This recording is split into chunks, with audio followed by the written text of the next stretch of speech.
Right. Yeah, this is actually terrifying, to be honest. I've been watching this mate. He's talking about what's his name? David Betts. That's it, David. Yeah, this David Betts. But he's basically saying the UK. I mean, it's no. You don't need an expert to tell you that. But the UK's at the brink of civil war. But he says we check six of the seven boxes that happen before a civil war starts in the country. But then he goes on and he makes a very good point here.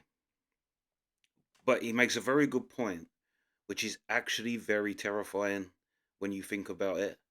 How, and he actually says, not on this bit, but in another bit, it's just going to take a spark, one spark, and we're off to the races, basically. But this is an excellent point, but a scary point. Think back to the 2011 London riots. 2000, as again, many of your listeners might be familiar with this.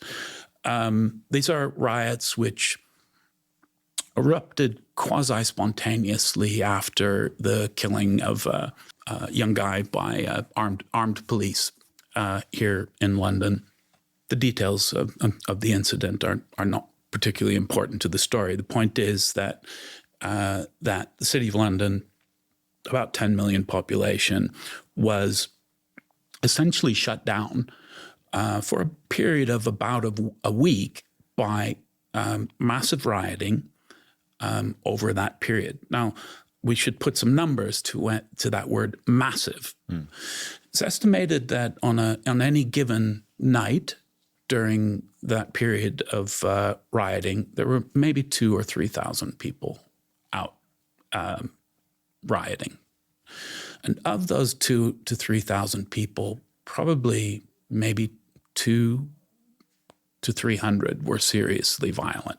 The ability of the police to control that situation was, well, let's say, massively overstretched. It was very, very difficult for them to regain control.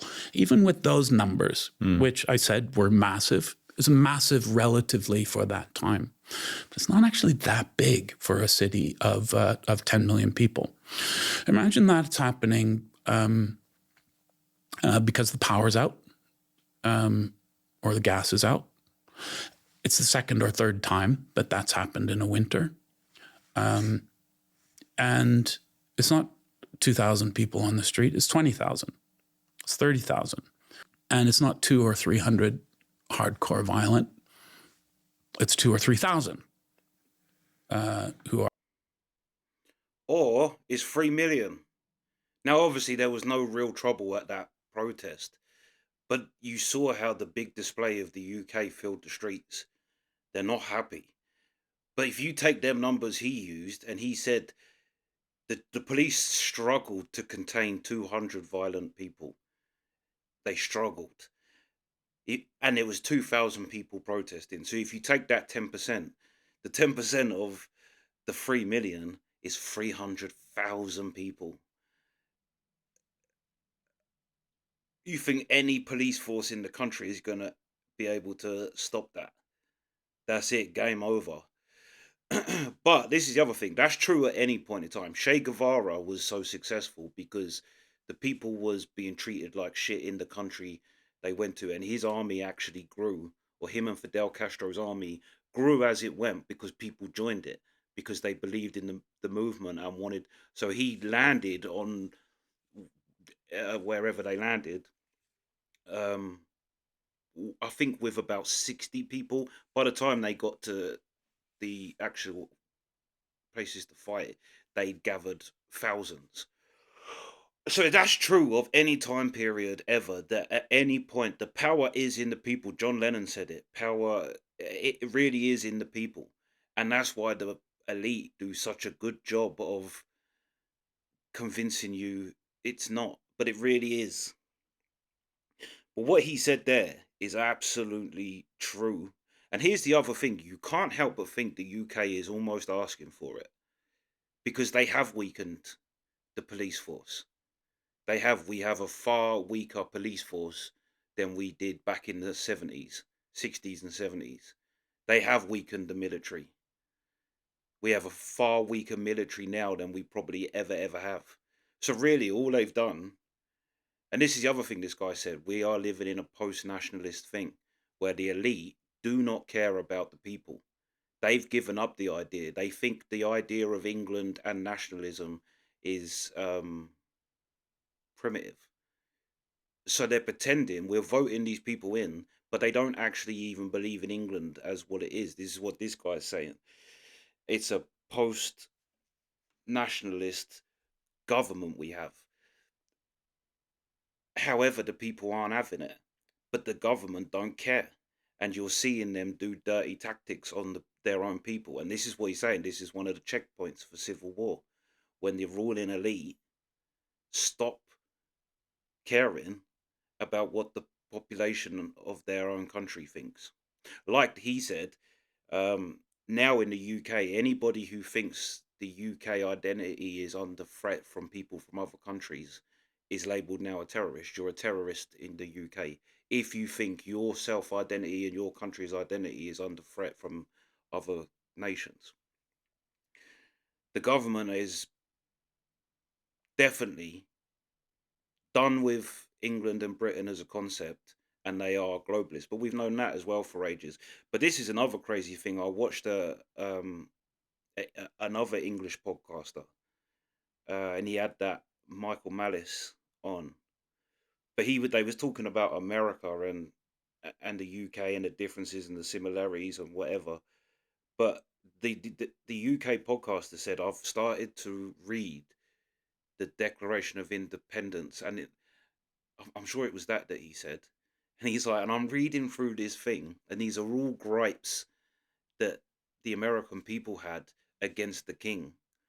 And he's like, and I'm going through all these things and thinking, this is what we are in right now.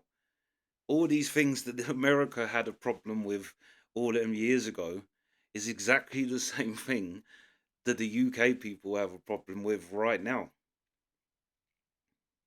But yeah, what he said is such a terrifying fact. It's true. They can't contain riots. Um, and look at that show of force that turned up yesterday in the UK, and it ain't going to stop there. And Elon Musk said it as well, that violence, you may not want violence, but violence is coming your way, and you got to choose how you're going to deal with it. And he's right. Yeah, it's a complete betrayal of the native people of these countries by our elite. And like this guy said, it's just going to take a spark. He said statistically, he's accepting this woman. He said this woman. He said her name. I might have to look up her as well. But he said she's far better at the kind of statistical sides of things and working out probabilities. He's like, I do rely on her for that. I trust her.